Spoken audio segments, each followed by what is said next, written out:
Merci beaucoup, Monsieur Rivière, de nous avoir rappelé les objectifs de développement durable et la feuille de route de la France. Et désolé de vous avoir un petit peu pressé, mais malheureusement, nous avons un timing très serré. Et vous avez aussi montré qu'il y avait un enjeu qui est encore d'inclure les ports, les infrastructures pétrolières dans ces objectifs de développement durable. Donc il y a encore du travail à faire.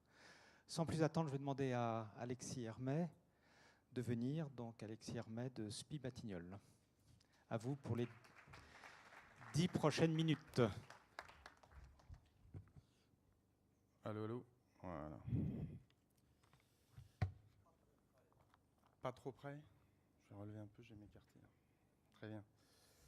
Bonjour à tous ceux, à toutes celles que je n'ai pas encore croisées aujourd'hui. Je voulais vous dire que j'étais très très fier aujourd'hui d'être parmi vous. La preuve en photo, je suis très fier parce que je suis dunkerquois. Il y en a quelques-uns dans la salle. Et vous devez vous apercevoir que le type qui est sur la photo en haut à gauche, là, à droite plutôt, il a quelques ressemblances avec celui qui est devant vous. Alors, ce n'est pas la photo de cette année, mais c'était quand même moi. Alors, je suis très fier donc d'être dunkerquois, je suis très fier de cette ville, par l'humanité qu'on y retrouve, à travers le carnaval notamment, à travers toute l'énergie humaine. Quand on est dans la bande, eh bien, je vous garantis que de l'énergie humaine, il y en a beaucoup. Mais je suis surtout fier de Dunkerque, cette cité industrielle, portuaire, parce qu'elle a compris qu'il fallait aujourd'hui se remettre en cause, et surtout être acteur de la transition énergétique. Je retrouve ainsi à Dunkerque, dans ma ville, tout l'engagement que je porte moi-même en tant que directeur technique chez SPI Batignolles, tous les jours dans mon entreprise, et notamment autour de la transition énergétique. Alors Dunkerque, c'est une ville chargée d'histoire, engagée dans une transition énergétique soutenue par son industrie. On voit bien qu'aujourd'hui, écologie et industrie commencent à rimer. On parle d'une ère d'écologie industrielle, on sent que c'est possible. Petit problème avec la technique, décidément. Hop, hop, voilà. Et il se trouve que nous avons une vision partagée avec cette ville de Dunkerque chez SPI Batignolles, simplement parce que le BTP aujourd'hui, c'est une industrie qui doit désormais se tourner, comme Dunkerque, vers le 21e siècle. Nous devons nous engager et commencer à créer de la valeur, mais de manière durable. Construire des bâtiments, mais de manière durable. Alors, si je parle en quelques mots de SPI Batignolles, décidément, j'y arrive pas. Voilà. Donc SPI Batignolles, nous sommes un acteur de la construction, vous le savez, mais nous sommes surtout un groupe français, indépendant, et qui appartient en grande majorité à ses salariés.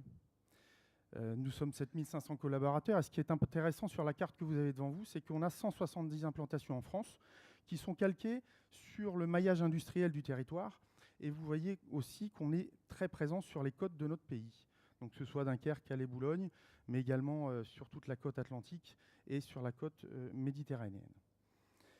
SPI Batignolles, c'est aussi un groupe engagé. Pourquoi engagé ? Parce que, comme toute la société, nous sommes aujourd'hui disruptés par deux axes forts.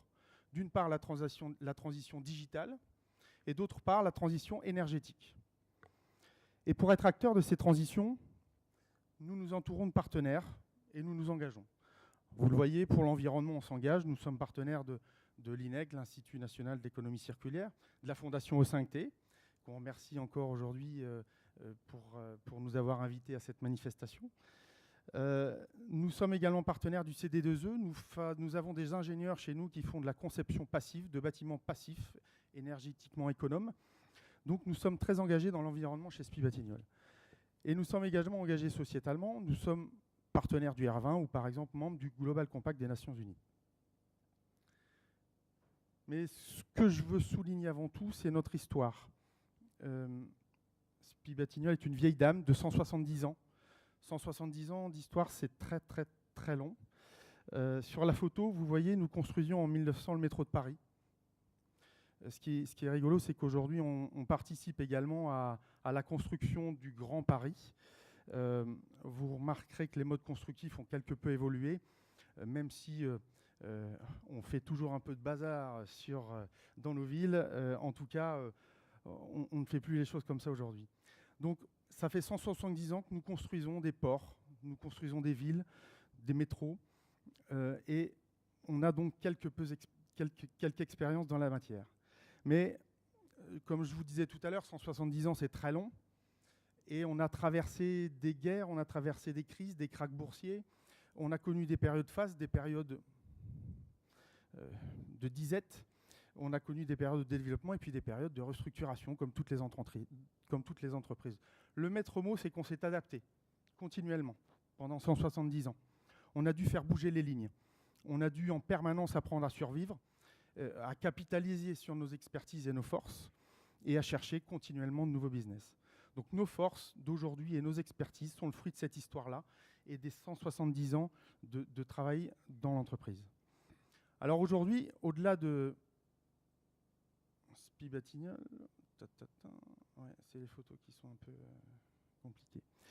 Au-delà de Spi Batignolles, tout le secteur du BTP aujourd'hui est en phase de rupture, en phase de transition. Ça fait 15 fois que j'ai dit le mot transition depuis le début de la présentation, mais on est effectivement en transition digitale, en transition numérique, transition énergétique, transition écologique.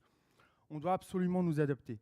Le monde du bâtiment, du BTP aujourd'hui, c'est 1 200 000 emplois, 1 200 000 salariés qu'il va falloir faire muter dans cette nouvelle ère. Il va falloir également, rendez-vous compte, aujourd'hui, il y a 3,5 milliards de personnes qui habitent dans les villes. En 2050, on sera 7 milliards. Aujourd'hui, toutes les ressources naturelles commencent à s'épuiser. Donc la conclusion de tout ça, c'est de dire, si on construit demain comme on construit aujourd'hui, on n'y arrivera pas. Si on ne trouve pas d'autres manières de construire, on n'y arrivera pas. Donc il faut qu'on s'adapte et il faut qu'on trouve des solutions. Alors, on réfléchit, nous, chez Spi Batignolles, je vais y arriver. Voilà. On réfléchit donc à l'avenir de notre métier. Comment est-ce qu'on va s'adapter aujourd'hui dans cette crise? Comment on va faire? Pour nous, il y a 4 enjeux stratégiques qui sont apparus. Premier, ce sont les nouvelles mobilités, bah oui, les transports, les nouvelles routes, les routes connectées, mais aussi les véhicules autonomes. Tous ces enjeux-là sont très importants. Ce sont aussi, deuxième enjeu, les villes de demain. J'en ai parlé tout à l'heure. 7,5 milliards de personnes dans les villes en 2050. Troisième enjeu, le changement climatique. Je vais le développer tout de suite après. Et dernier enjeu, la servicisation de notre société. C'est comment offrir à nos clients autre chose qu'un bâtiment, autre chose qu'une infrastructure. Quel service on peut leur offrir autour du bâtiment.